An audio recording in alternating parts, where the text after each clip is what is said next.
Jinky Pacquiao may siniwalat sa publiko tungkol sa anak ni Manny sa labas. Eman Bacosa Pacquiao.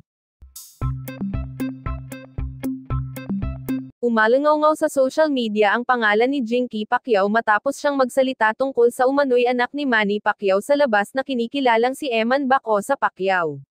Sa isang eksklusibong panayam, emosyonal na ibinahagi ni Jinky ang kanyang saloobin at ang matagal ng usap-usapan sa likod ng kanilang pamilya. Ayon kay Jinky, matagal na niyang alam ang tungkol kay Eman ngunit pinili niyang manahimik upang mapanatili ang kapayapaan sa kanilang pamilya. Alam ko na noon pa, pero bilang asawa, pinili kong unawain. Walang perpektong tao, pahayag ni Jinky. Dagdag pa niya, wala raw siyang galit sa bata dahil hindi naman ito ang may kasalanan. Wala akong sama ng loob kay Eman. Kung totoo man, anak siya ng asawa ko at karapatan niyang kilalanin, sabi pa ng dating Vice Governor ng Sarangani. Maraming netizens ang humanga sa katatagan ni Jinky sa kabila ng mabigat na isyong ito. Ang ilan ay nagpahayag ng respeto sa kanyang pagiging kalmado at mahinahon sa pagharap sa kontrobersya. Grabe ang tapang ni Jinky. Hindi lahat ng asawa kayang tanggapin yan ng ganyan ka-dignified, ayon sa isang netizen. Sa kabilang banda, nananatiling tahimik si Manny Pacquiao ukol sa mga pahayag ng kanyang asawa.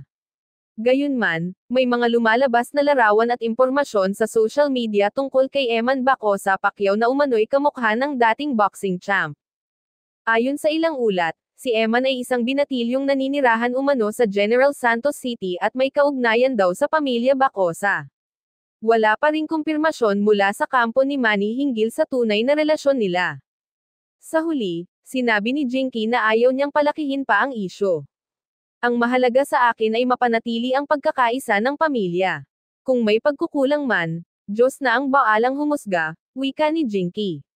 Patuloy na pinag-uusapan ang isyong ito sa social media, at marami ang umaasang lilinawin ni Manny Pacquiao ang katotohanan sa likod ng mga kumakalat na balita. Sa ngayon, nananatiling tahimik ngunit matatag ang panig ni Jinky habang hinaharap ang bagong pagsubok sa kanilang pamilya.